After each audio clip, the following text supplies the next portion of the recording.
Hi everyone, in this video I explain compound statements, also known as blocks. A block is a group of 0 or more statements enclosed in curly braces. It starts with an opening brace and ends with a closing brace.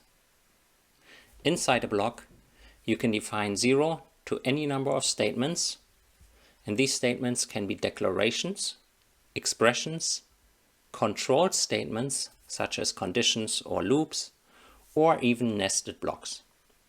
For example, in this block, I could define a nested block. So I have an outer block and an inner block. And again, for the inner block, I could even define a block in here. There's no limit to the nesting level of blocks. Blocks are useful for body functions, for loops, for conditionals, and for scopes.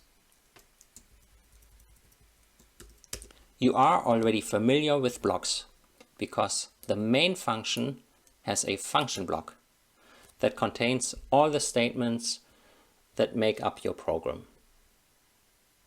Now, these statements are executed whenever the main function is called. Now let's take a look how blocks affect variable scopes. The scope of a variable is a part of a program where the variable can be accessed or written to. Let's declare variable x. Now this variable exists since its declaration until the end of the block in which it is declared. This variable x is declared in the function block of main, so it exists until the end of the main function. And that is anywhere inside this function I can access it and assign a value. Now let's declare a block in here and access variable x inside this block. Can I access it or do I get a compile error? This is valid. I can access it, so I can initialize it to 2. And this is valid because variable x exists since its declaration until the end of the block in which it is declared. And since it's declared in the block up here, it exists until the end. And that includes the block right here. So this is valid. However, what happens if I declare a variable, let's say y, inside this block? Now again, this variable exists until the end of the block in which it is declared. This is declared in this block right here.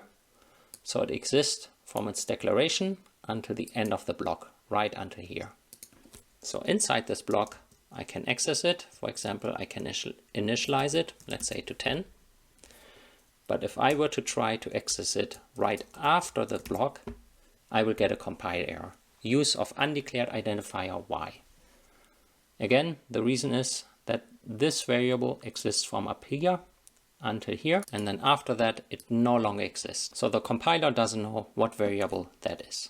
I could declare variable y down here, but if I did that, this is a completely different variable than the one I have declared up here. This one exists until here, then it no longer exists, and now I declare a new variable that's completely different. It just happens to have the same identifier as the variable y up here. Now let's take a look at shadowing a variable. So I remove this part right here. I remove the statements inside the block. And now I declare a variable name x. Is this valid?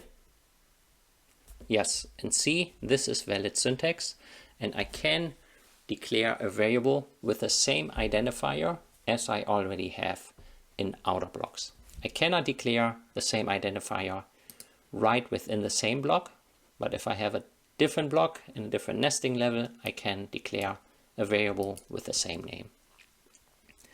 Now if I were to access it, let's say I initialize it to 0.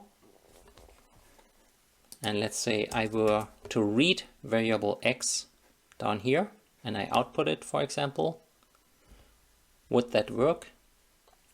It may work, but it wouldn't be 0. Because this variable that I'm accessing up here is the variable right here. So I initialize this x to 0. But this x only exists until the end of the block in which it is declared, which is right here. then this x no longer exists.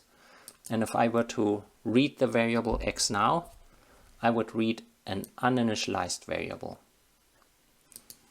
So you can see if this were to be a bigger program, this can quickly become very confusing. Even in a small program, this can be confusing.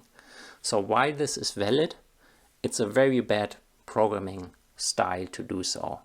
You would never want to reuse the same identifier for a variable in the same function, even if it's in different blocks. Always use unique identifiers in a function.